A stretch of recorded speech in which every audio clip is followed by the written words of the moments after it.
Kamusta si Jessie ito? Napansin ko nitong mga nakaraang taon na may bagong estilo ng Damascus na lumilitaw. 4 na taon na ang nakalipas ko ito unang nakita sa Instagram ni Mareko, tinawag niya itong maelstrom pattern na may gradient effect. Nung una ko itong nakita, hindi ko alam paano baliktarin o gawin, kahit marami na akong nagawang Damascus dati. Kamakailan lang, ang mga bladesmith tulad ni na Richard Patterson at Gabe Fletcher ay gumawa rin ng sarili nilang version ng gradient style na ito. Talagang gusto kong malaman kung paano gumawa ng Damascus na ganito, kaya nagpadala ako ng mensahe kay Richard, at mabait siyang sinabi sa akin ang lahat ng kailangan kong malaman. Sa video na ito, gagawin ko ang aking makakaya para gumawa ng chef's knife gamit ang ganitong estilo ng Damascus at isang sheath, at siguradong gugustuhin mong makita kung paano ito lalabas. Sige, ang pangunahing konsepto nito ay parang gradient. Kaya magsisimula ako sa 6 na layers at isang layer, tapos gagawin kong 5 ang layers at 2. 4, okay? Kaya parang sobrang intense na gradient. 6 hanggang 1, 6 hanggang 1. Ngayon, ang gradient style ay ganito lang talaga kung paano ko pinapatong ang unang billet ko. Ang sa akin, hindi ko talaga iniisip na maganda ang gradient style na ito, maliban na lang kung ipapartner mo rin ito sa isang astig na mosaic. Hindi lang ako basta magpapatong-patong dito. Susubukan ko ring ulitin ang maelstrom pattern ni Mareko. At para mas mahirap pa ang proyektong medyo komplikado na, susubukan ko pa ang bagong uri ng bakal. Madalas kong gamitin ang 15 at 20 sa Damascus, pero ngayon gusto kong subukan ang bagong bakal sa merkado. Tinatawag itong Pops Pro Cut at sinasabing mas magandang alternatibo. Iba-iba ang paraan ng pag-forge at paghawak ng init ng bawat bakal, at di ko alam ang reaksyon nila sa 1084. Sa totoo lang, malaking panganib ito na hindi ko naman talaga kailangang gawin, pero gusto ko pa ring subukan. Tingnan natin kung gaano kabigat ang unang billet.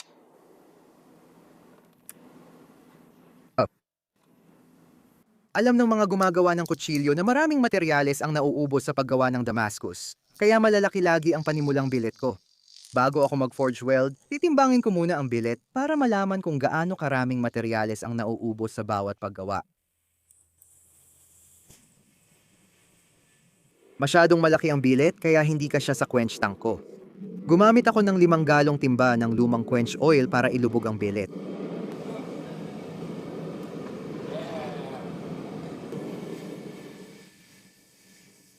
Sa forge welding ng malalaking billet, magkakaiba ang layunin ng bawat init. Ang unang init ay hindi talaga para sa paghila, kundi para lang magdikit-dikit ang mga piraso sa stack nang walang kahit anong espasyo sa pagitan.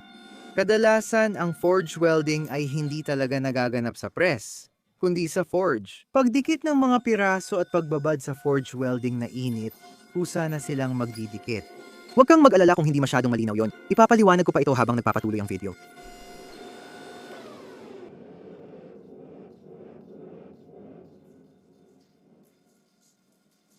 Dito mo makikita ang unang problemang lumitaw habang pinoproseso ko ang billet na ito. Kita mo mas lumapad yung isang gilid kaysa sa kabila. Bihira mangyari ito sa akin kasi madalas ko i-flip ang billet at pantay ang pagpindot ko sa gilid. Kaya hindi ito problema sa tekniko, kundi sa mismong bakal. Alam ko mas madaling i-forge ang 1084 kaysa Pops Pro Cut. Dahil makakapal ang layers ng magkabilang gilid, malamang mas hindi na forge ang side na may Pro Cut kaysa 1084. Sinubukan kong ayusin gamit ang drawing dice pero hindi gumana, kaya gumamit ako ng Frankenstein dice, rounding dice sa taas, flat dice sa ilalim. Sisiguruhin nitong mas mahahatak ang taas kaysa ilalim.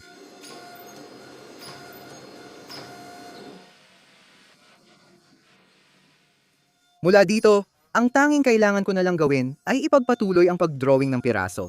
At kung sakaling may isang side na mas mahaba kaysa sa isa, gagamitin ko lang ulit ang Frankenstein dice para itama ito.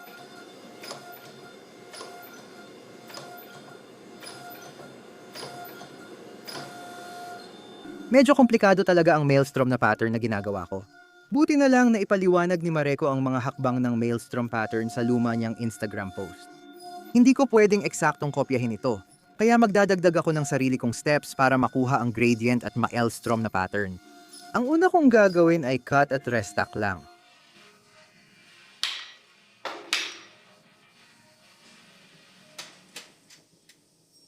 Madali ko namang naitutuwid dati ang billet kapag hinihila ko. Sa tingin ko ito ay dahil ang Pro Cut ay mas hindi plastiko kaysa 1084 sa parehong temperatura, kaya laging may isang side na mas madaling mapanday, na nagdudulot ng baluktot.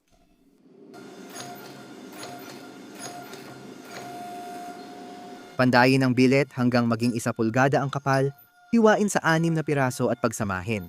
Ngayon, ang dahilan kung bakit ko ito ginagawa ay dahil ang gradient pattern ay nagsisimula lang talaga sa 12 patong. Kaya para maging mas interesante ang itsura ng W's, napagdesisyonan kong kailangan talagang hiwain ang stack.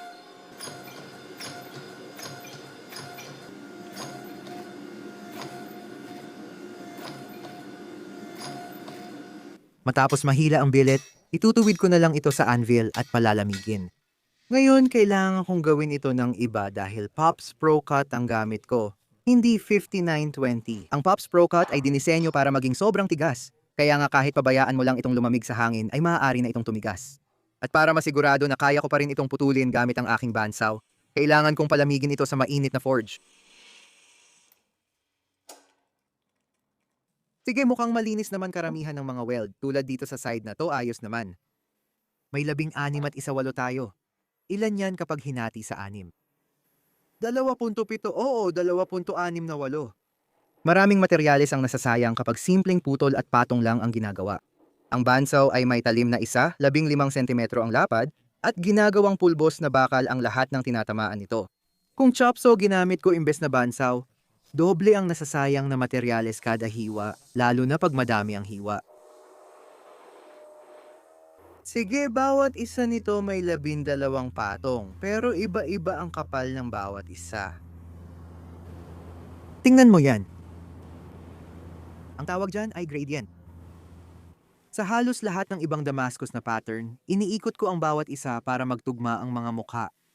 Pero dito, hindi ko nakuha ang gustong epekto kaya hindi ko babaguhin ang lahat. Ginagamit ko lang ang surface grinding attachment para alisin ang kalawang. Tapos dinadala ko ang mga piraso sa flat platen at welding magnet. Ayokong masyadong mabawasan ng materyales, kaya nagdesisyon akong gawin ito kaysa gamitin ng todo ang surface grinder. Sa kasamaang palad, hindi ako gumamit ng stop blocks para sa taas ng billet na ito. Kaya bawat piraso ay medyo magkakaiba ang sukat sa isa't isa. At ibig sabihin noon, hindi ko basta-basta mailalapag ng patag ang mga pirasong ito sa vise, kailangan ko talagang isa-isang itapat ang bawat isa. Medyo natagalan ako doon, pero sa kabuuan, hindi naman naging masama ang resulta. Tingnan mo kung gaano kabigat ang pangalawang billet. Sige, halos 9 libra. Nabawasan tayo ng 2 libra. Nais kong malaman kung ilang pounds pa ang mababawas.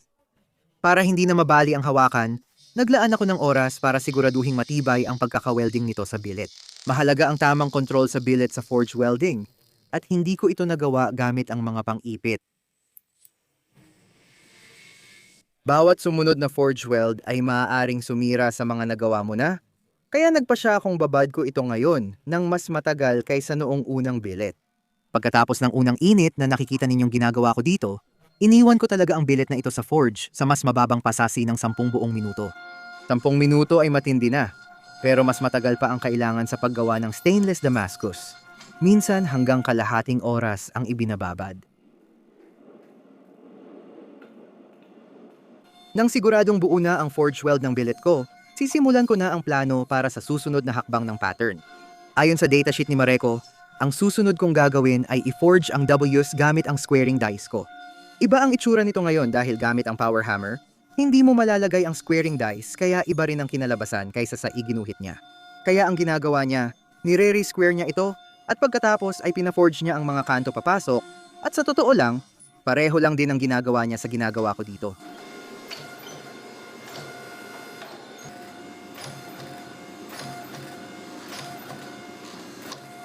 Pag na-press ko na ang billet gamit ang squaring dice, ititilt ko na lang ito ng 90 degrees at i-flatten.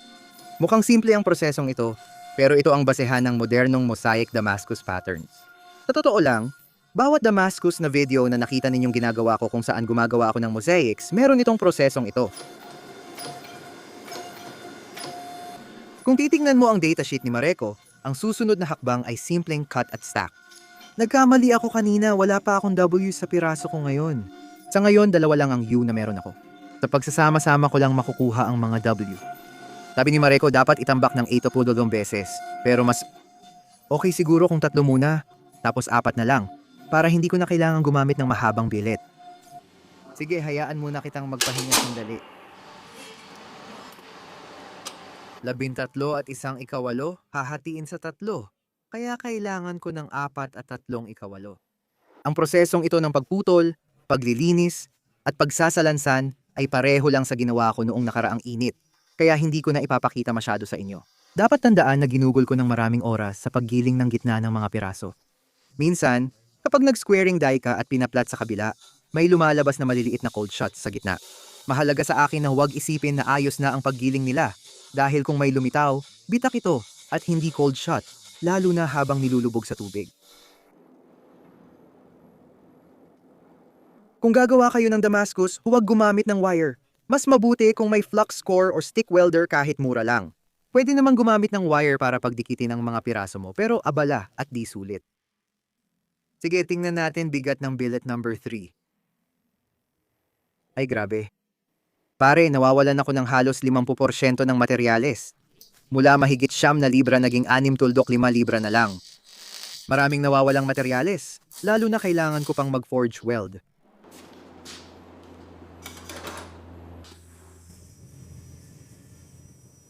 Kung magpapatuloy ang trend na nawawala ang 1/4 ng billet ko tuwing forge weld, kaunti na lang ang matitira.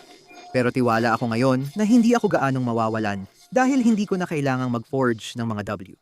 Pahabay na't hatiin sa 4 ang billet na ito. Dapat malinis ang dulo ng bakal ko at hindi kailangan magbawas ng marami.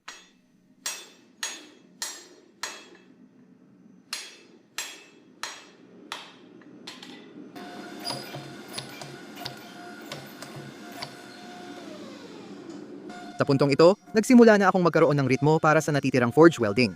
Pagkatapos ng pinakaunang forge weld, pinapalubog ko ito ng 10 buong minuto. Pagkatapos ng bawat forge weld pagkatapos noon, pinapalubog ko ito ng 5 minuto. Malaki ang benepisyo ng ganitong ritmo. Una, natulungan akong makapagpahinga. Sa Arizona ako nagfo-forging at umaabot sa 130 degrees ang init sa shop kapag nagwe-weld ako. Dahil sa 5 minutong pahinga sa forge, nakapasok ako at nakapagpalamig. Isa pang benepisyo, siguradong buo ang billet ko. Ang tagal ng pagbabad ay mainam para sa cross-boundary grain growth.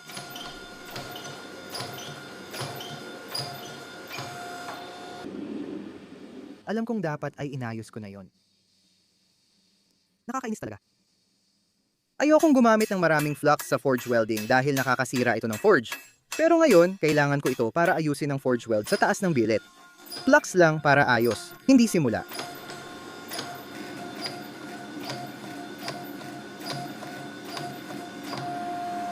Malinis ang dulo ng billet na ito, gaya ng inaasahan. Ibig sabihin nito, kapag hiniwa ko ito sa mga piraso, hindi ko na kailangang magbawas ng masyadong maraming materyales sa mga dulo ng billet, at ibig sabihin nito, makakatipid ako ng maraming materyales.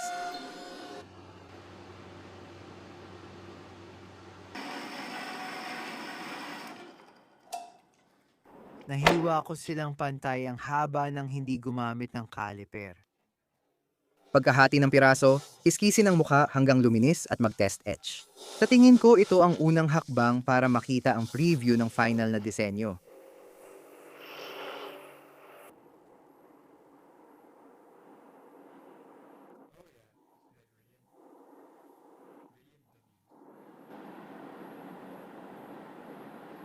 Medyo proud ako sa sarili ko na naputol ko sila sa eksaktong parehong haba, pero hindi naman talaga yon ganoon kahalaga. Sunod ay paglilinis ulit. Naipakita ko na ito ng 2 beses kaya hindi ko na idedetalye, pero may trick akong ipapakita. Madalas tuwid ang cold shot at mahirap itong alisin ng buo gamit ang flat flatten. Ginagamit ko ang kanto ng belt sa ibabaw ng contact wheel at hinuhukay ko sila ng pahaba. Sa ganitong paraan, hindi ko na kailangang alisin lahat ng materyales at makakatipid pa ako. Itong susunod na forge weld ang magiging pangalawa sa huling forge weld na gagawin ko para sa pirasong ito. At dahil doon, nagpasya akong i-weld ang bawat isang tahi.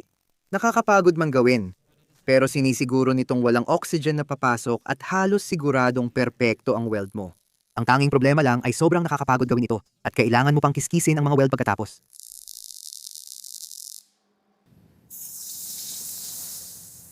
Para hindi ako magaksaya ng oras sa pagkiskis ng weld gamit ang angle grinder, pinatagin ko muna ito bago mag-forging sa belt sander. Kahit napakiskisin ko ng kaunti ang mga weld, gaya ng nakikita mo dito, mapipigilan pa rin nila ang pagpasok ng oxygen. Sige, pangalawa sa huling forge weld. Nasaan na tayo? Sige, 6 libra. Halos walang nawala sa huli. Sa tingin ko, kapag maayos ang billet at di ko na pinapantay, di ko na kailangang magputol ng marami. Sa unang forge weld, ganito karami ang pinutol ko. Sa pangalawa, mas kaunti. At sa pangatlo, kaunti na lang.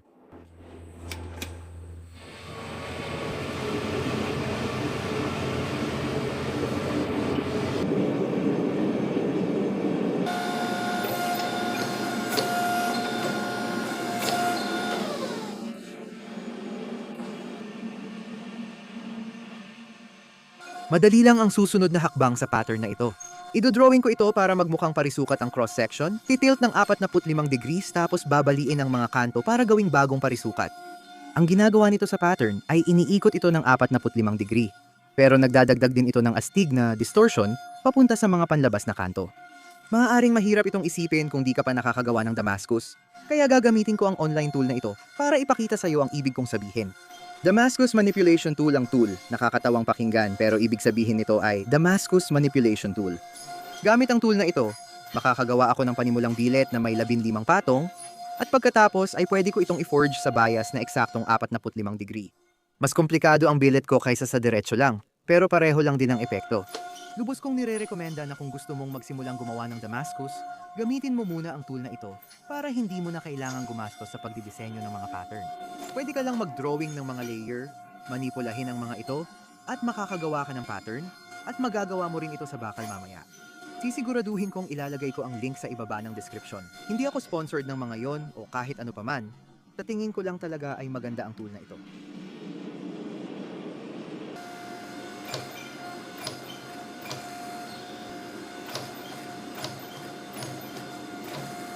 Ngayon nagsasalita ako mula sa hinaharap at mas okay sana kung nag-resquare ako sa 40 degree na anggulo kaysa 45. Matagal kong inobserbahan ang kutsilyo ni Mareko sa video at napansin kong hindi siya gumawa ng perpektong 45 degree. Kaya iba ang resulta kumpara sa nakuha ko sa dulo ng video. Hindi naman mahalaga yon at nakakatulong pa nga dahil ibig sabihin iba ang disenyo ko sa kanya.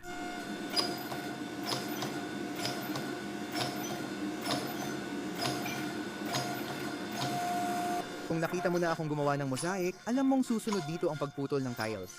Gagamit ako ng ibang paraan sa paggawa nito. Sa paggawa ng mosaic Damascus, pwede kang pumili ng tiling o loaf. Nakakatawa ang pangalan, pero maraming benepisyo ang mosaic gamit ang loaf style.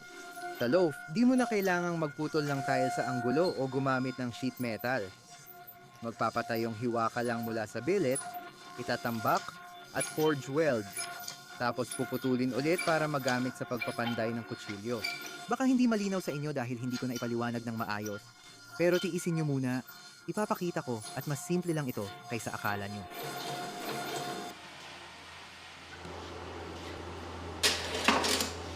Ay mahal na bakal yan dyan.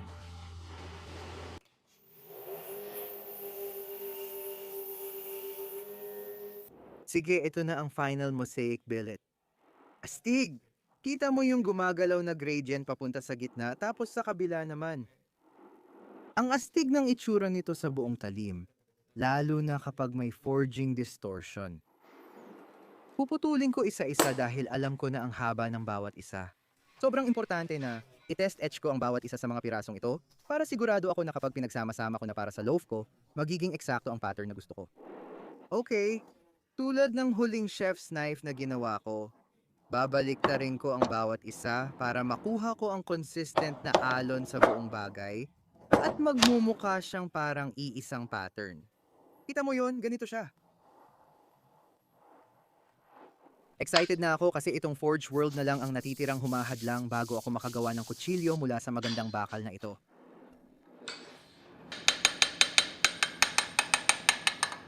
Nag-aalangan ako sa loaf style kasi parang all or nothing ang Forge Weld dito. Kung magtagumpay ako, mahahati ko ito at makakagawa ng mga kutsilyo.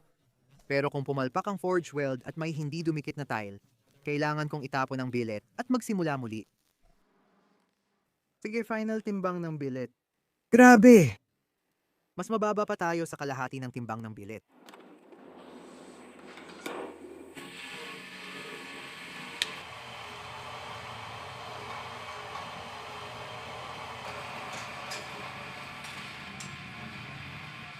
Dahil pahalang ang pattern ko sa billet, kailangan kong tiyakin na tuwid ito sa die. Kung magka-rhombusing ang billet, Mahihirapan akong hiwain ang piraso, kaya ayokong gawin yun mamaya.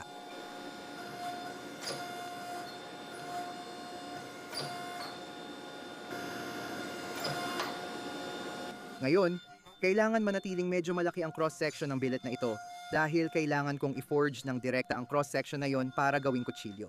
Di ko rin pwedeng iwang malaki ito kasi di ko mababawasan ng tama ang billet para sa perpektong forge welds. Kailangan kong pag-isipan kung paano babalansehin ang dalawang bagay at makuha ang tamang sukat ng billet. Matapos kong kumpirmahin ang forge welds at alisin ang kalawang, pinalamig ko ang billet sa timba ng vermiculite. Tinitiyak nitong malambot pa rin ang bakal para hindi masira ang talim ng banta ko pag hiniwa ko na ang mga piraso. Inabot ng 3 araw gawin ang pattern.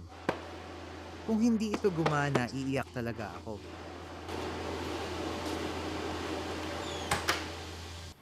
Sige, heto ang tinapay. Ganito ang pattern, kaya kailangan ko itong hiwain ng ganito. Nasa halos eksaktong 2 pulgada tayo, tapos 2 pulgada ulit, tapos 4, kaya kailangan ko ng mga kalahating pulgada bawat hiwa. Bibigyan ko ng kaunting dagdag kasi sinusubukan kong gumawa ng pen entry dito. Siguro puputulin ko na lang ang dulo at kukuha ng 0.6 na pulgadang hiwa, sapat na yon para dito. Natatakot ako sa una, pero pagtingin ko sa cross-section, sobrang linis ng bakal. Di ko in-expect na ganun kaayos ang forge weld. Hindi kinaya ng bansaw ko ang operasyon kaya nasira ang lumang talim at napalitan ko ito off-camera.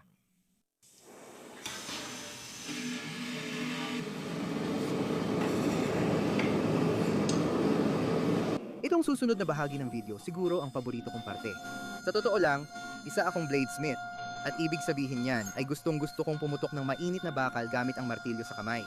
Gustong-gusto ko ang pagsosolusyon ng problema na kasama sa pagtingin sa unang piraso ng bakal ko at pag-iisip kung paano ko magagawang isang 10 pulgadang kutsilyong pangkusina mula rito. At ang unang problemang kinaharap ko ay kung paano papaliitin ang materyales ng bolster ko nang hindi napupunit ang mga forge welds na yon. Ang mga forge welds na ito ay perpektong patayo sa direksyon ng pag-forge ko kaya talagang natakot ako na kapag pinindot ng press pababa, mapupunit ko ang mga forge welds na yon. Ang pinakamainam na naisip kong paraan para masiguradong hindi ako makakapunit ng kahit ano ay ang mag-check pagkatapos ng bawat init at kumuha ng maraming init lahat sa napakataas na temperatura.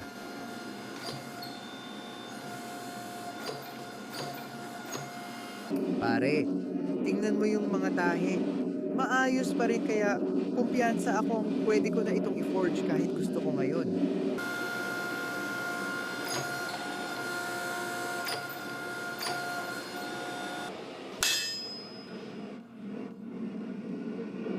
Tara, hugutin na natin yung talim.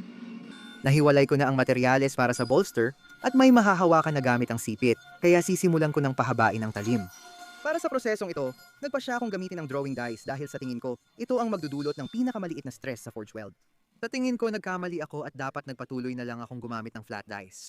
Ang mga drawing dice na ito ay pangunahing ginagamit para iunat ang bakal sa isang direksyon. At ang direksyong iyon ay eksaktong direksyon na maaaring magpunit sa weld.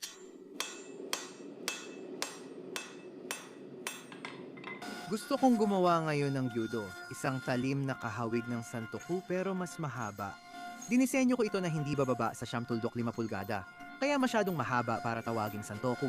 Ngayon pagdating sa paggawa ng kutsilyo ng chef, kailangan mo talagang pag-isipan ang tamang pagkakasunod-sunod ng mga gagawin. Hindi lang ako gumagawa ng gyudo na kutsilyo, ginagawa ko rin itong may paborito kong hugis at Damascus pattern. Nagdesisyon akong pekein muna ang dulo ng makapal na preform bago ito hilahin sa tamang haba para makuha ang distortion na gusto ko. Ayos! Sige! Wala akong nakikitang napunit na mga hinang. Malamang nagtataka ka kung ano ang ibig kong sabihin kapag pinag-uusapan ko ang Damascus distortion. Gusto ko sundan ng pattern ng hugis ng talim at ang mga loaf tiles sa loob nito ay bahagyang pahilis. Pinakamainam na gawin ito sa pamamagitan ng agresibong pagpeke sa kanto, saka hilahin palabas ang natitirang talim pagkatapos mapeke.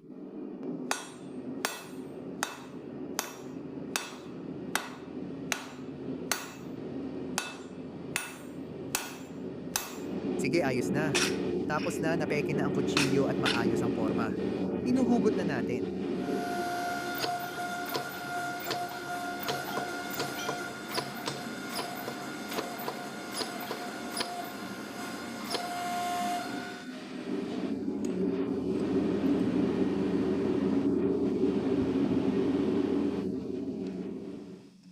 Ito ay isang pangunahing halimbawa kung bakit napakahalaga para sa akin na inspeksyonin ang piraso pagkatapos ng bawat init. Pwedeng lumitaw ang mga punit sa hinang kahit kailan, at kung di ko agad ayusin, lalala pa ito. Ang susunod na hakbang sa paggawa ng chef's knife ay gamitin ang mga combo die na ito at talagang agresibong hilahin palabas ang materyales na kailangan para sa aking sakong. Ang sakong ng chef's knife ay isa sa pinakamahalagang bahagi nito at kailangan itong maging kasing taas at kasing layo sa likod hanggat maaari. Ito marahil ang hakbang na ginugulan ko ng pinakamaraming oras para magawa ng tama noong una akong nagsimulang gumawa ng mga ito.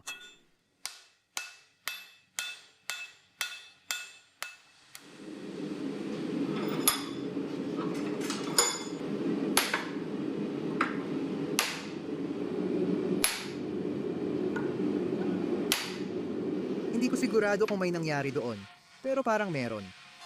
Napag-isip-isip ko na apat lang ang pangunahing landas kung gusto mong maging full-time bladesmith. Una ay ang pagiging espesyalista na nakatuon sa isang uri ng blade. Pwedeng espada, folding knives, chef's knives, ATBP. Pero kung sa isang uri ng blade galing kita mo, espesyalista ka. Sa matinding kaibahan, ang pangalawang landas ay ang pagiging generalist. Dito, gumagawa ka ng kaunti ng lahat ng bagay. Kung may kliyenteng magtanong tungkol sa Scottish Dagger para sa kasal, tatanggapin mo ang komisyon at gagawa ka nito. Masasabi ko na kung ang kita mo ay pantay-pantay ang pagkakahati sa iba't ibang estilo ng blade, isa kang generalist. Ang ikatlong landas ay pagiging guro. Maraming tao na kilala ko sa mundo ng paggawa ng kutsilyo ang kumikita ng malaki sa pamamagitan ng pagtuturo ng mga klase, maging sa sarili nilang shop o sa pagpunta sa shop ng iba. Hindi ibig sabihin na walang kita sa paggawa ng kutsilyo, pero mas maraming oras sa pagtuturo. Ang ikaapat na pangunahing landas ay ang pagiging production maker. Kumikita ang mga maker na ito ng karamihan sa kanilang kita sa pamamagitan ng paggawa ng maramihang kutsilyo na may partikular na estilo. Handmade ang mga kutsilyong ito pero mas mababa ang kalidad kaysa sa kanilang custom dahil hati ang oras nila sa paggawa. Hindi ibig sabihin na hindi sila kumikita sa custom na gawa, pero mas malaki ang kita nila sa maramihang produkto. Kung kailangan kong ilagay ang sarili ko sa isa sa apat na landas na ito, masasabi kong ako ay isang espesyalista sa kutsilyo ng chef. O gumagawa ako ng katana at bowie pero mas para talaga ako sa kutsilyo ng chef. Sobrang lapit kay Ten, sobrang lapit kay Ten. Balik tayo sa paggawa. Nakita nyo lang na paulit-ulit akong nagbevel at pumunta sa press para humaba ang talim. May ideya na ako sa hugis ng chef's knife na gusto ko. Pero kailangan ko pang paghirapan hubugin ng bakal para makuha ang final na anyo.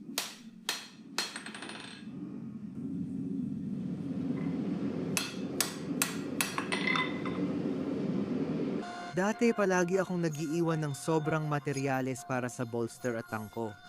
Sinubukan kong ayusin ito ngayon sa hindi agad paghiwalay ng maraming materyales. Pero may kaunti pa ring natira. Mas maganda sana kung naiwan ko yun sa talim para mas maraming pattern ang lumitaw.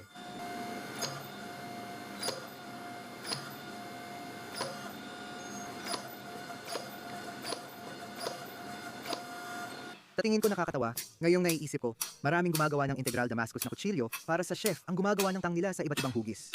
May mga tulad ni na Jordan Lamothe at Will Stelter na ginagawang sobrang kapal at parisukat ang tang ng kutsilyo nila. Sa kabilang banda, may mga tao tulad ko at ni Salem Straub na ginagawa naming sobrang parihaba ang tang ng aming mga kutsilyo. Hindi ko iniisip na mas maganda ang isa. Depende lang talaga ito kung saan natutunan. Natutunan ko ang akin kay Salem, kaya pareho kami ng ginagawa.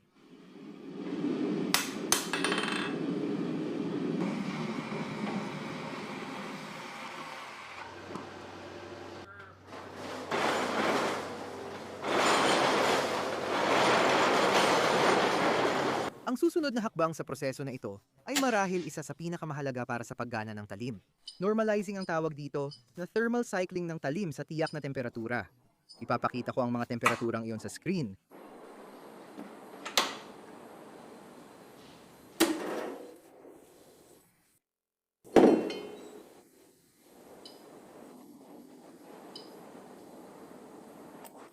Napag-usapan ko na ang layunin ng normalizing ng maraming beses sa mga nakaraang video, pero dahil napakahalaga nito, uulitin ko ulit ngayon. Pagkatapos mong tapusin ang pag-forge ng isang bagay, hindi pantay-pantay ang laki ng butil, at pati ang carbon sa bakal ay hindi rin pantay ang pagkakakalat. Ang normalizing ay nagpapantay ng distribution ng carbides at pinapaliit at pinapantay ang laki ng butil para maging pareho ang microstructure. Mahalaga ito sa heat treat at para mabawasan ng stress nang hindi mabasag ang talim sa pag-init. Kapag binabanggit ko ang pagpo-profile ng talim, Parang hindi alam ng karamihan ng ibig kong sabihin. Paglabas ng forge, ayos na ang hugis, pero hindi pa matulis ang dulo. Ginawa ko ang lahat para ma-forge ito, pero hindi pa perpekto. Sa paggiling ng maluluwag na linya, gaganda pa ang profile nito. Tingnan mo.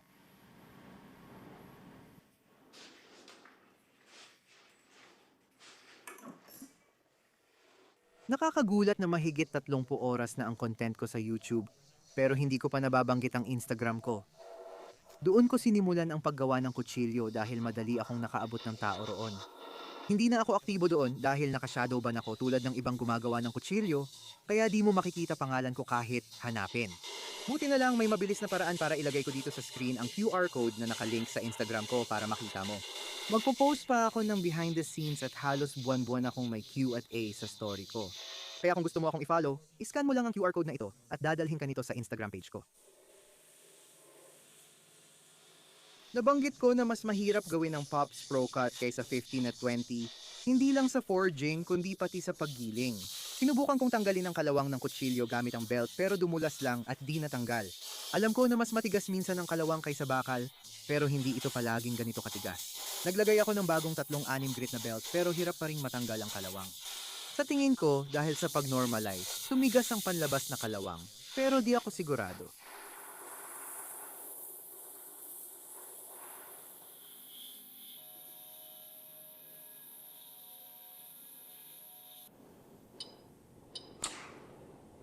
Sige, 1500.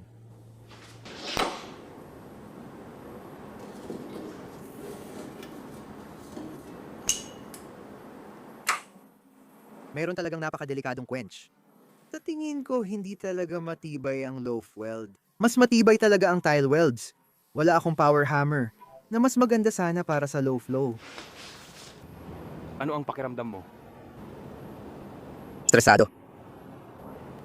Kapag nabasag ang talim na ito, gagawa ako ng bago gamit mas kaunting materyales. At hindi ko nakikita kung paano magiging iba ang kalalabasan para doon.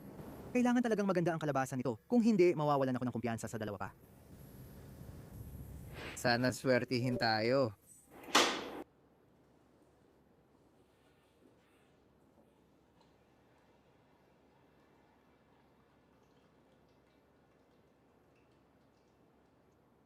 Parang tunog ng mga kaliskis na lumilitaw lahat yan. Diyos ko! Ano yung tunog na yon?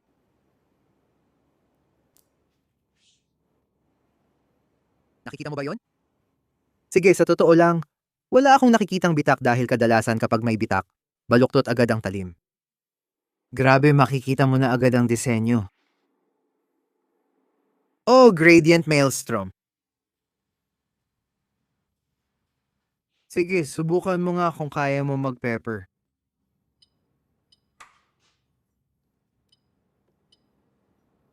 Tama lang ang warp, ayos na. 2 oras bago mag-lisensya.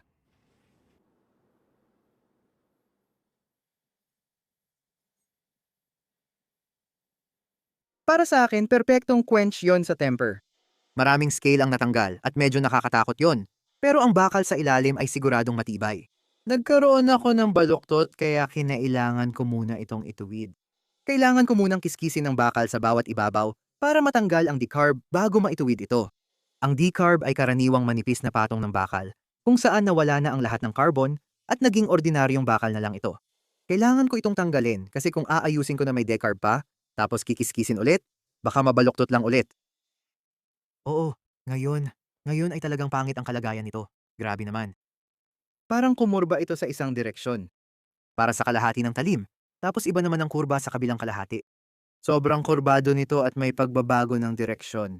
Ginagamit ko ang carbide ballpeen martilyo para ituwid ang kutsilyo. Mas matigas ang carbide kaysa sa hiwa ng lubid ni Harden Pop. Kaya tuwing pinupukpok ko ito, nagkakaroon ng umbok at lumalawak ang surface area sa isang gilid.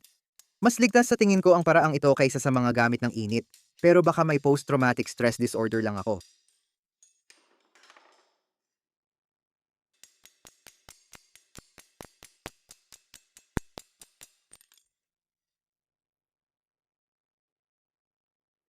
Parang tuwid na ngayon. Di naman totoong tuwid, pero may tuwid na kutsilyo dito at sapat na yon para sa akin. Sa palagay ko, ang pinakamahalagang katangian ng chef's knife ay ang pagkakagiling ng talim. Ito ang pinakadirektang tumutukoy sa pakiramdam ng kutsilyo kapag ginagamit mo itong pamutol. Simple convex lang ang gagamitin kong paggiling sa kutsilyong ito. Mas maganda at mabilis humiwalay ang pagkain sa convex grind kaysa flat grind, kaya may saysay ito. Habang umaakyat ka sa talim gamit ang convex edge, nagbabago ang anggulo, kaya kapag naghiwa ka at pantay ang mga hiwa, kusa nang lalayo ang pagkain mula sa ibabaw ng talim, kaya parang napupunit ito palayo sa kutsilyo. Marami pang ibang blade grind bukod sa flat at convex, kaya pag-uusapan ko rin ng ilan dito para sa kasiyahan.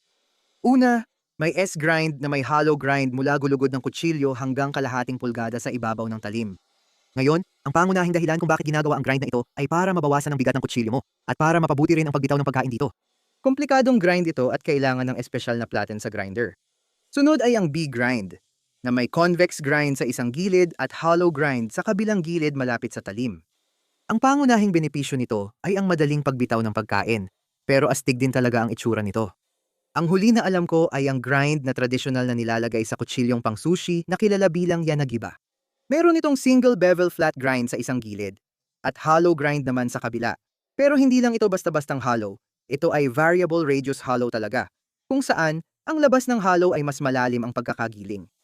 Para sa akin, ito na ang pinakamahirap na grind kaya mananatili muna ako sa convex ko.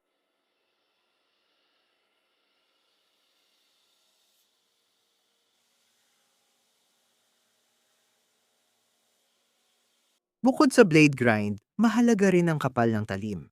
Baka tunog baliw, pero gusto ko na ang talim ko dito ay kasing nipis ng buhok ng tao o mga 3,000 hanggang 5,000 bahagi ng 1 pulgada. Nakakatawa man pakinggan, pero malaki ang pinagkaiba ng pakiramdam ng kutsilyo mula 10,000 hanggang 5,000 bahagi ng 1 pulgada. Lalo na kung maganda ang heat treat. May mga gumagawa ng kutsilyo na pinapakanipis ng husto ang talim, na di magagawa kung hindi maayos ang heat treat.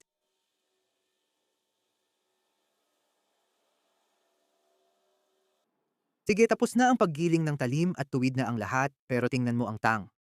Baluktot siya at hindi nakagitna, kaya ang kailangan kong gawin ay tuwirin ito sa pamamagitan ng paggiling. At kailangan ko ring magmarka ng mga linya para doon.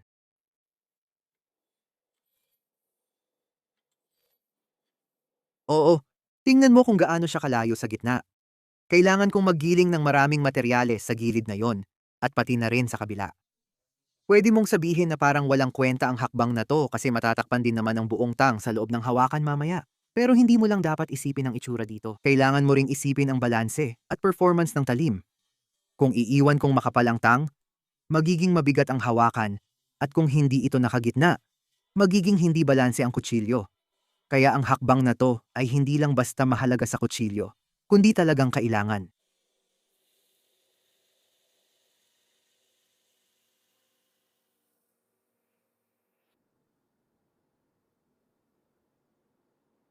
Ngayon na tuwid na ang tang, sisimulan ko ng ihanda ang likod ng bolster para sa hawakan.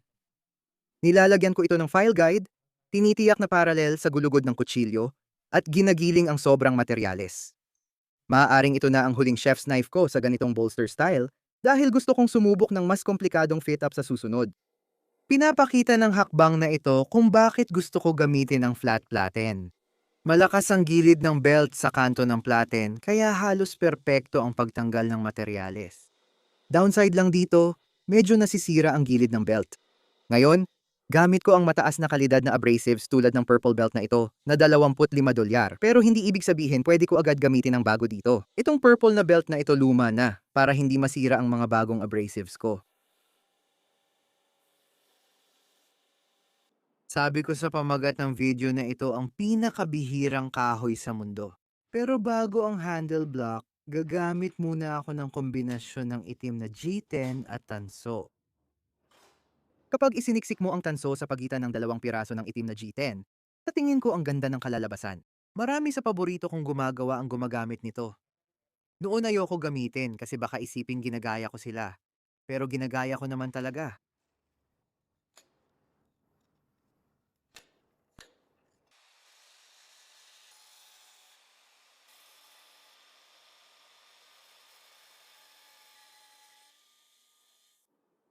Sige, ang kapal ng tangko sa pinakamakapal na bahagi ay 0.8, 0.638.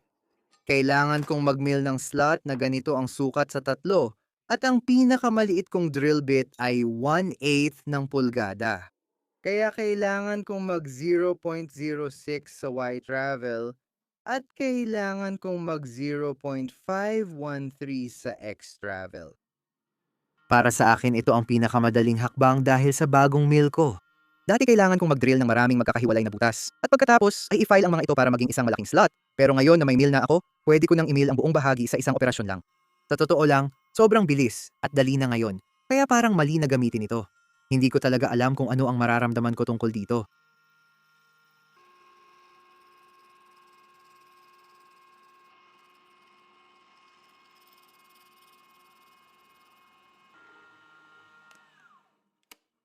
Tapos na agad ang unang piraso.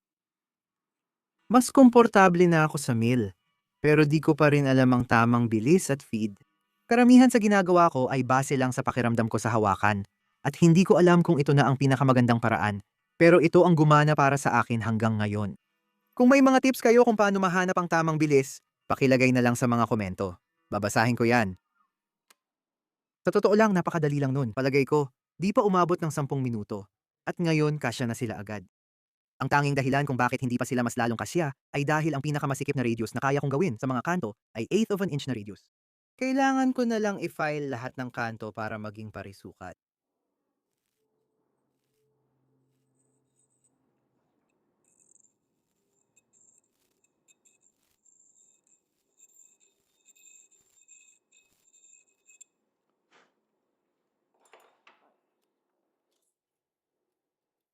Grabe naman, hindi ko yata matatapos ito ngayon. Tatapusin ko muna yung dalawa pa, tapos saka ko iaakma itong huli sa bolster kasi ito yung pinakamatagal gawin. Sabi sa komento, triangle file daw dapat gamitin para isang gilid lang ang matamaan. Ayos naman ginagawa ko ngayon at mukhang walang silbi kung isa lang ang matutulungan ko kada pagkakataon. Di naman eksakto ginagawa ko dito. Kung kailangang eksakto, gagamit ako ng triangle. Diyos ko, madali lang yon. Kailangan ko na lang i-fit yung huli para maayos siyang umupo. Nagpasya ako na ang pinakamainam gawin dito ay kiskisin ng loob para magkaroon ng guwang. Hindi naman makikita ng araw ang materyales na ito, kaya ayos lang kahit alisin ko lahat ito.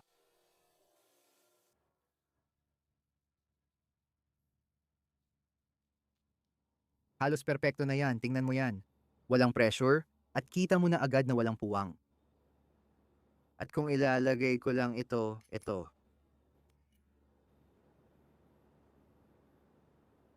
Ito na siguro ang pinakamahal na piraso ng kahoy na nahawakan ko.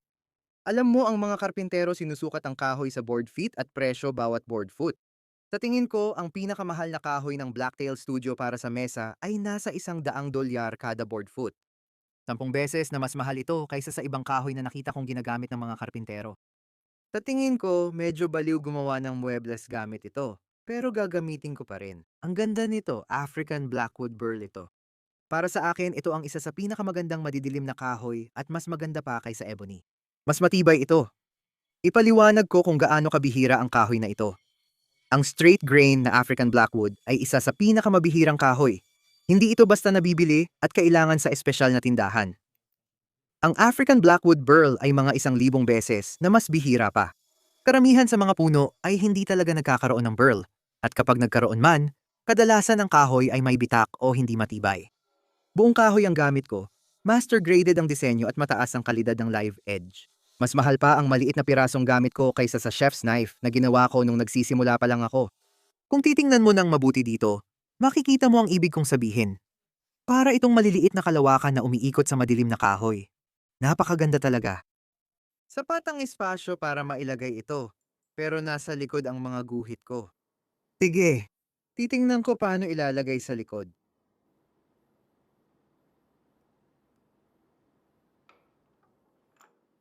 Sa kabuuan, madali lang naman mag-drill ng slot na ito. Pero kailangan kong siguraduhin na hindi ako masyadong madiin para hindi biglang bumaon ang drill at mabasag ang kahoy. Para maiwasan ko yon, winalis ko ang lahat ng pulbos. Malagkit ang pulbos dahil siksik ang African Blackwood at dumidikit sa drill bit. Ang pagwawalis agad ay tumutulong para masigurong pumuputol ang drill bit ko, hindi lang naglalagay ng presyon. Kung machinist ka, huwag munang tumingin dahil gagamitin ko ang drill bit na parang mill bit. Hindi talaga ito ginawa para magputol ng paside, kaya medyo delikado ito. Pero gumagana naman ng maayos. Wow, ang saya nun!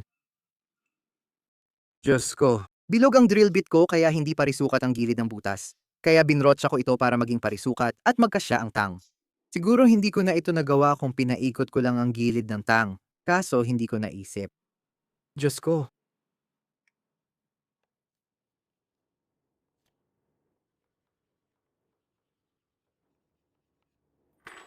Sige, mga spacer.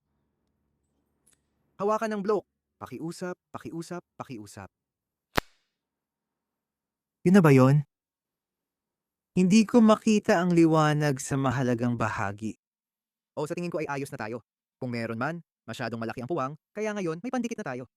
Bago ko idikit ang mga piraso sa talim, kailangan ko munang patagin ang mga ito gamit ang granite block at liha sa kalagyan ng uka ang tang.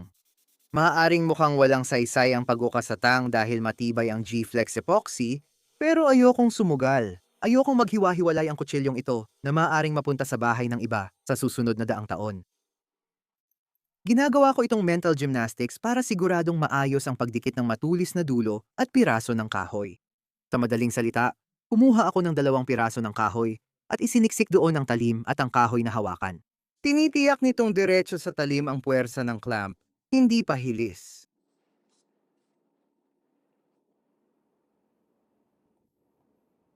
Matibay ang G-Flex, 24 oras epoxy na gamit ko dito. Lubos kong inirerekomenda kung ang layunin mo ay gumawa ng dekalidad na kutsilyo na gumamit ng 24 na oras na epoxy. Sa pangkalahatan, kapag mas matagal ang oras ng paggaling ng isang bagay, mas matibay ito at totoo rin yun dito.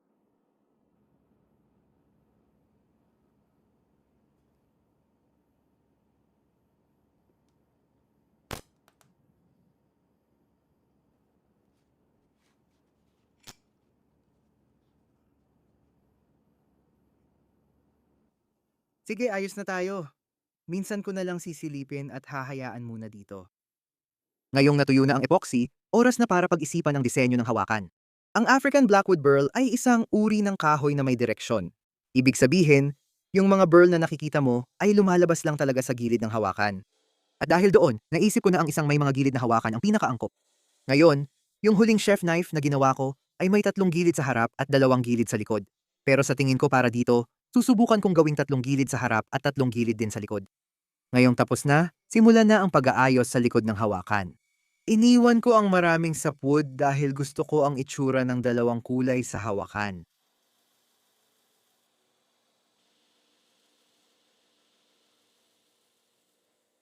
Akala ko noon komplikado ang paghubog ng hawakan na may gilid, pero madali lang pala. Ang kailangan mo lang gawin ay itakda ang mga pangunahing bahagi. At pagkatapos ay maaari ka nang magdagdag ng mga anggulo sa mga bahaging iyon. Mahalaga sa paggawa nito ang pagpapanatili ng tamang anggulo. Kung hindi mo mapapanatili ang parehong anggulo tuwing tatamaan mo ang bahagi, makakalikha ka ng bahagyang naiibang bahagi sa parehong bahagi. Pinakamainam na makuha ang muscle memory sa pagpractice. Kahit gamit lang ang kahoy, hindi kailangan kutsilyo. Ang huling bagay na gusto kong sabihin tungkol sa paghubog ng anumang hawakan ay dapat mong gugulin ang parehong oras sa paghubog nito gaya ng oras na ginugugol mo sa paghawak at pag-inspeksyon nito. Kahit gumagawa ka ng bilog na hawakan o may mga gilid na hawakan, kailangan itong maging simetriko. At ang tanging paraan para malaman mong perpektong simetriko ito ay ang patuloy na pag-inspeksyon at pagtiyak na nananatiling tuwid ito.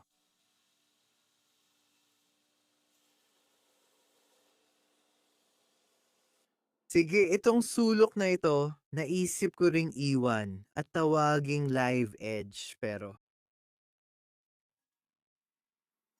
tapos titingnan mo mula sa gilid na ito at parang, wow, ang ganda ng itsura. At pagkatapos, lilipat ka sa kabila at parang mukhang mali, kahit na hindi naman talaga ito mali.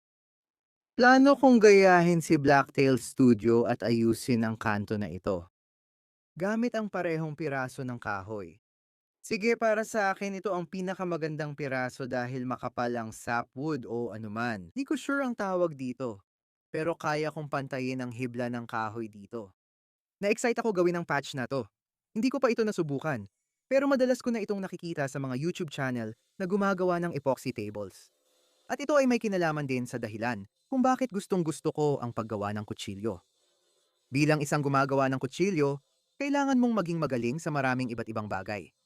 Ang paggawa ng kutsilyo ay hindi lang basta paggawa ng metal. Ito ay paggawa ng metal, paggawa ng kahoy, paggawa ng iba't ibang bagay, at lahat ng iba pang uri ng mga gawain. Versatile ito at may dahilan kang sumubok ng iba't ibang bagay.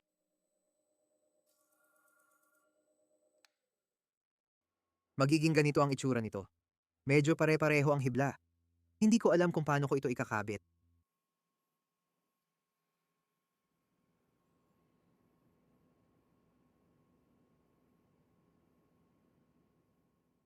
Kung ganito kabilis tumigas, hawakan ko na lang. Uupo muna ako dito.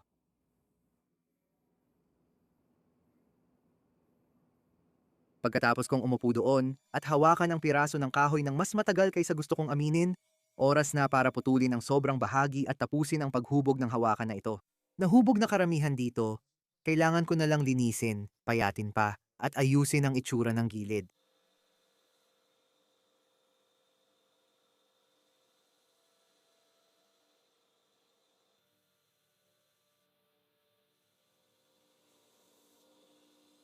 Kailangan ko munang gawing bilog ang choil ng kutsilyo bago ko ipagpatuloy ang paggawa ng kaluban.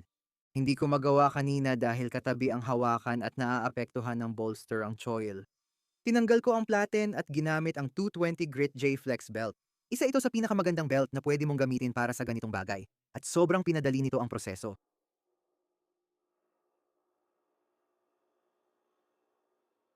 Naglaan ako ng oras mag-isip ng materyales para sa saya.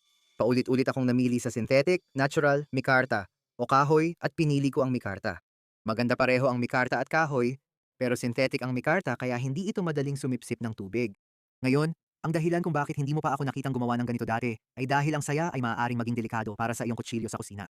Gumagamit ako ng carbon steel, kaya kung may moisture ang saya at iniwan doon ang kutsilyo ng isang araw, kakalawangin ito. Kaya mahalaga na hindi naiipon ng tubig sa saya. Kaya pinili ko ang mikarta kaysa kahoy. Sa tingin ko, kung gusto kong subukan ng stainless Damascus sa susunod, iisipin kong gumawa ng isa gamit ang kahoy. Ngayon ang gamit kong kasangkapan para ukitin lahat ng materyales na ito ay muli, isang router.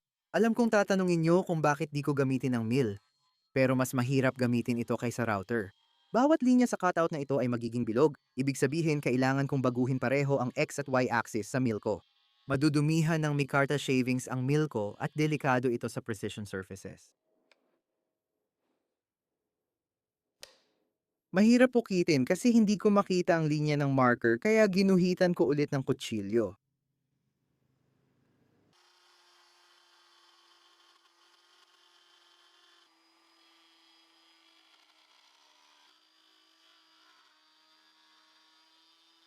Nakakainis para sa akin intindihin kung paano ipasok ang kutsilyo sa kaluban. Alam ko kailangan kong alisin ang materyales lagpas sa sakong ng talim, pero natagalan bago ko naisip na sapat na alisin lang ang nasa ilalim ng bolster. Sa kabuuan, mabilis naman natapos ang proseso, pero talagang nakakainis gawin. Nagkalat ang alikabok kahit saan, at sobrang sumakit ang mga pulsuhan ko pagkatapos ng lahat. Kung uulitin ko ito, bibili na lang ako ng bagong router o computer numerical control extension para sa mill.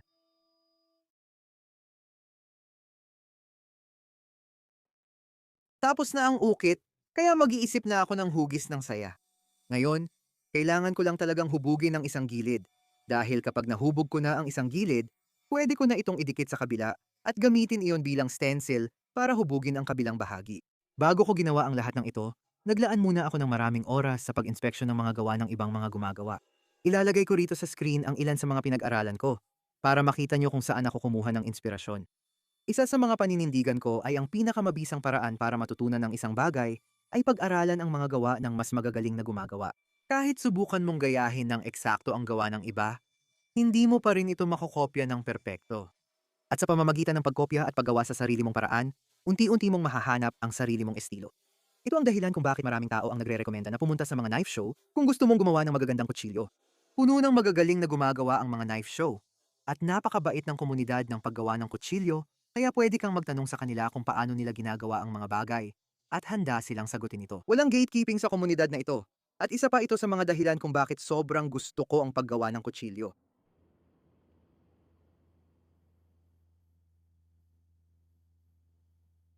Kung hindi mo alam, ang mikarta ay karaniwang binubuo ng maraming magkakahiwalay na piraso ng tela na pinagdikit ng resin. At ibig sabihin nito na ang epoxy ang perpektong paraan para pagdugtungin ang dalawang piraso ng mikarta. Ginamit ko nung ulit ang G-Flex epoxy na ginamit ko sa kutsilyo para siguradong hindi maghiwalay ang mga ito.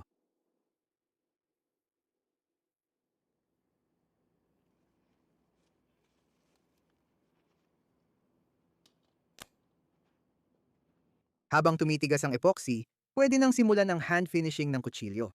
Sinabi ko nang nasa 13,000 bahagi ng pulgada ang kapal ng talim ko, pero gusto ko pa itong manipisan gamit ang mga bato. Ang ginagawa ko talaga dito ay bahagya kong kinukonvex ang mismong talim at ginagawa ko ito hanggang sa maging zero ang kapal. Ibig sabihin, mas gaganda ang talim kaysa dati. Pag okay na ang hugis, tatapusin ko na ang mga linya sa hawakan. Marunong akong maggiling, pero hindi pa sobrang galing para perpektong matapos lahat gamit ang belt sander. Kailangan kong maglaan ng oras sa ilalim ng maliwanag na ilaw at gumamit ng mga file para siguraduhing symmetrical at perpekto ang lahat.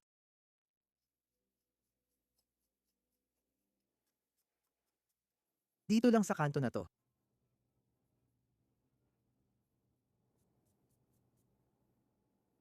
Ay, sige. Maayos na at symmetrical na. Pwede nang gumamit ng liha. Pakikinin muna ang hawakan gamit ang 200 at 20 grit na liha, tapos babalik ta rin ang talim at lihaan din ito kamay. Magpapalit ako ng liha sa talim, 600 grit, at hawakan, 1,500 grit, hanggang makuha ang tamang kinis. Pakiramdam ko marami sa inyo na nanonood ay nagtatanong kung saan mapupunta ang kutsilyong ito. Tulad ng, ibebenta ba ito? Para ba ito sa isang kliyente? Magkano ang presyo nito? Ang kutsilyong ito ay ibebenta sa kliyente sa halagang 7,000. Nakakatawa, lagi pa rin akong tinatanong tungkol sa presyo kahit nasa pamagat na. Kung pinapanood mo itong video na ito malapit sa paglabas, meron talaga akong ibang chef's knife na available sa aking website. Kung sold out na, baka nauna ang mga patron ko dahil may insider info at diskwento sila. Pero huwag mag-alala, magkakaroon ulit ako ng ganitong kutsilyo sa susunod na linggo gamit ang parehong bihirang materyales ng hawakan. Sumali sa email list o Patreon para malaman ang petsa ng release. Mas mahirap itong i-hand-sand kaysa sa 15 at 20, pero hindi kasing hirap ng crew-forged beef. Ang hirap ng pag-polish ng Pro-Cut ni Pop ay talagang tugma sa kung ano ang intensyon ng nagdisenyo ng bakal. Dinisenyo ang Pro-Cut ni Pop na mas matibay at malakas kaysa 15 at 20, ngunit mas mahirap i-polish ang mas matibay na bakal. Maingat kinontrol ni Laren ang tungsten at vanadium para hindi lumaki ang carbides. Ang Pro-Cut ni Pop ay ginagawa sa normal na paraan at hindi sa pamamagitan ng powder metallurgy. Ibig sabihin, magkakaroon pa rin ng medyo malalaking carbides na nagiging dahilan kung bakit medyo mas mahirap itong i-polish kumpara sa 15 at 20. Kita mo may rason kung bakit pinakamahal ang kahoy na to. Sa buong mundo. Sobrang ganda niya, nakakainis.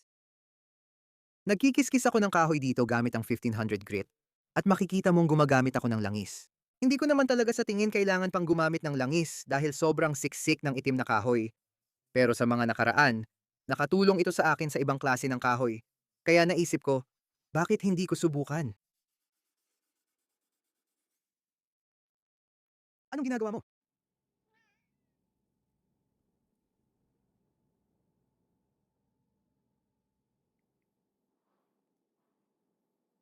Matagal ang handstand sa talim kaya natuyo na ang epoxy sa saya.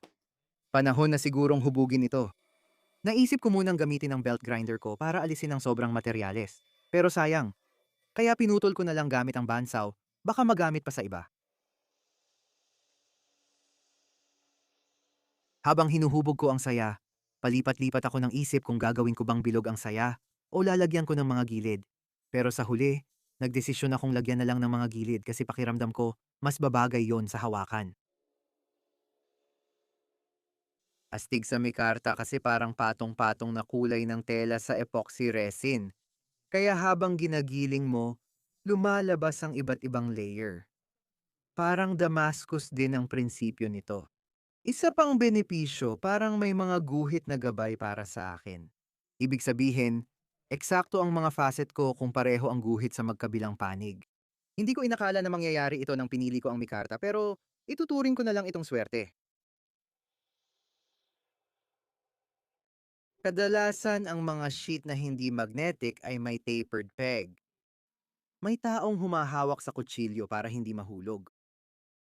Alam ko na kung saan ilalagay ang peg. Sana ginawa ko na agad. Sana pinili ko muna ang pwesto bago idikit ang dalawang piraso. Ngayon kasi parang hinuhulaan ko na lang.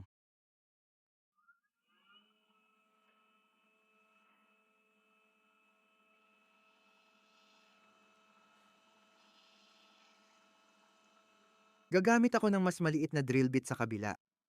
Sa ganun makukuha ko ang tunay na taper.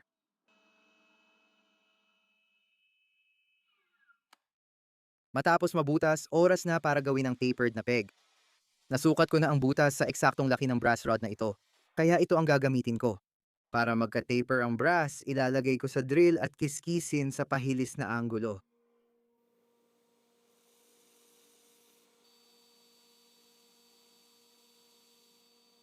Tumatagos ito, pero naiipit sa dulo kaya kailangan tapyasan pa ang kabila. Perfect na to, tingnan mo. Pumapasok siya sa kabilang butas, kaunting galaw, tapos itutulak mo at hindi nagagalaw. Kaunting galaw lang, perpekto na. Hindi na ito gagalaw muli. Para bigyan ng kaunting estilo ang peg na ito, nagpa siya akong kumuha ng mga ekstrang piraso mula sa Blackwood Burl at gumawa ng maliit na knob na ilalagay sa dulo. Magiging mas malaki ito ng kaunti, kaya mas madali itong hawakan at ipasok. Pero pakiramdam ko nagbibigay din ito ng magandang dating sa buong piraso. Ayos.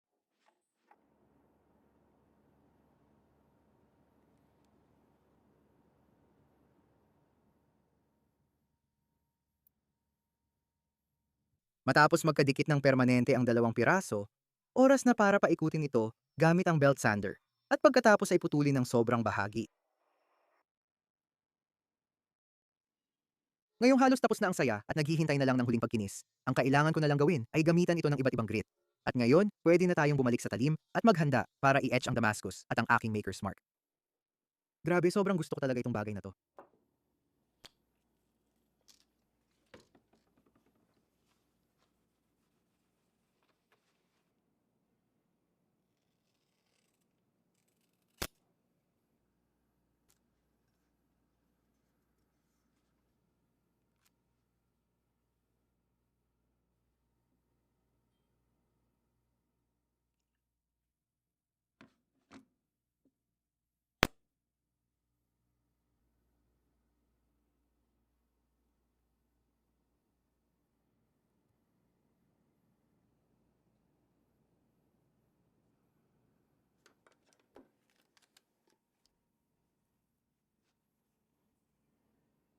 Ayos na yan.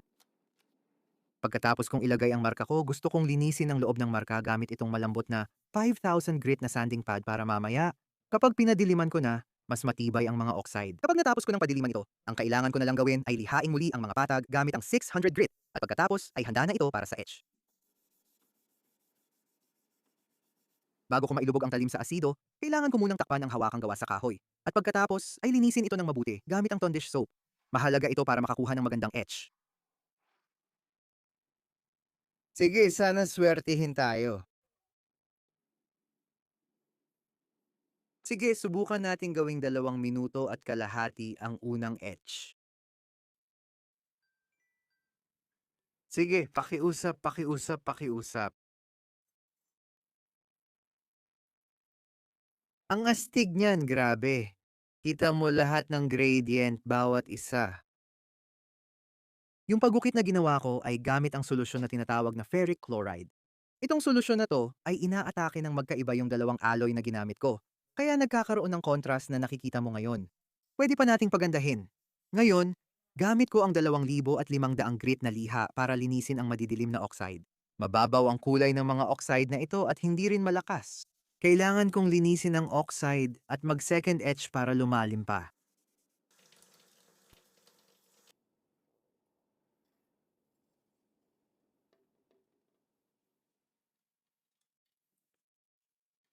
Subukan nating bawasan ngayon, gawin nating 2 minuto. Tama, pangalawang etch na. Oh, ayos yan. Walang mantika. Sa pangalawang etch, mas malinaw ang contrast kaysa una, pero pwede pa nating pagandahin. Ang ferric chloride ay para sa lalim ng Damascus, hindi para sa kulay. Gagamit tayo ng coffee etch para sa kulay. Mukhang parang madali lang, at totoo namang madali lang talaga. Ang gagawin lang natin ay ilulubog natin ito sa isang lalagyan ng instant coffee. Importante na distilled water ang gamitin sa paggawa ng coffee etch. Kung gagamit ka ng tubig mula sa gripo o kahit na inuming tubig lang, magkakaroon pa rin ng kaunting mineral na maaaring mag-react sa paraang hindi mo gusto.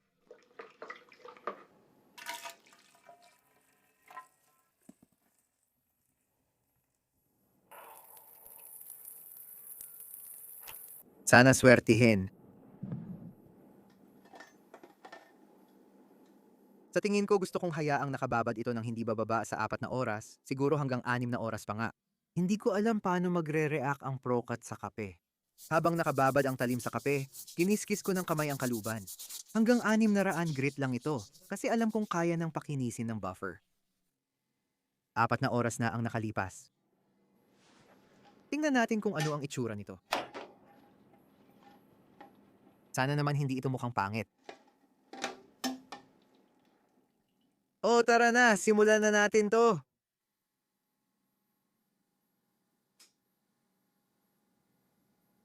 Grabe. Ang ganda ng kape na yan, grabe. Tapos na ang coffee etch at maganda ang kinalabasan. Kakaunti na lang ang kailangang gawin bago ko masabing tapos na ito. Pinupunasan ko lang ng sunshine cloth ang Damascus para matanggal ang dilaw o kayumangging residue mula sa kape. Pagkatapos ko nun, ang kailangan ko na lang gawin ay lagyan ng langis ang talim at pagkatapos ay i-buff ang hawakan sa sheath at pwede na nating sabihing tapos na itong piraso na to.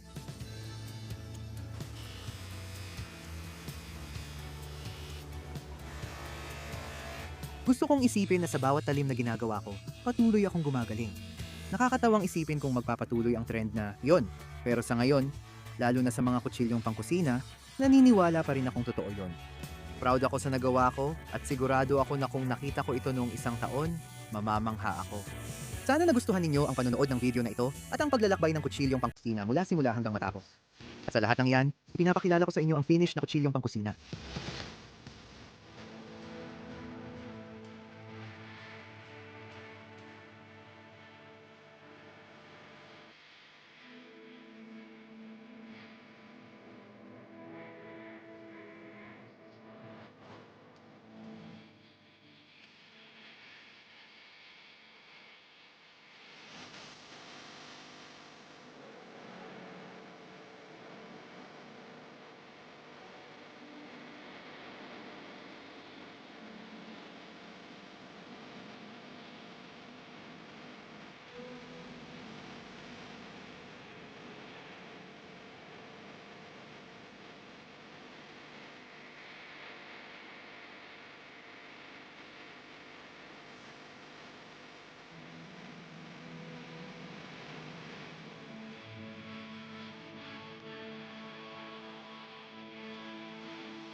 Paper towel ito, hindi ordinaryong papel.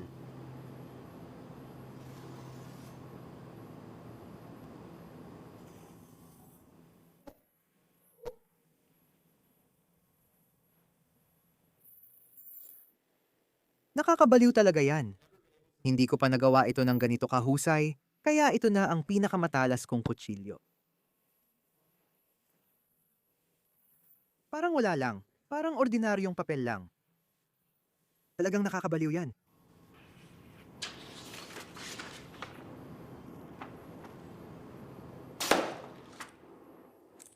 Ang dali lang nun, grabe. Sigurado akong kaya ko ulitin to. Joke lang.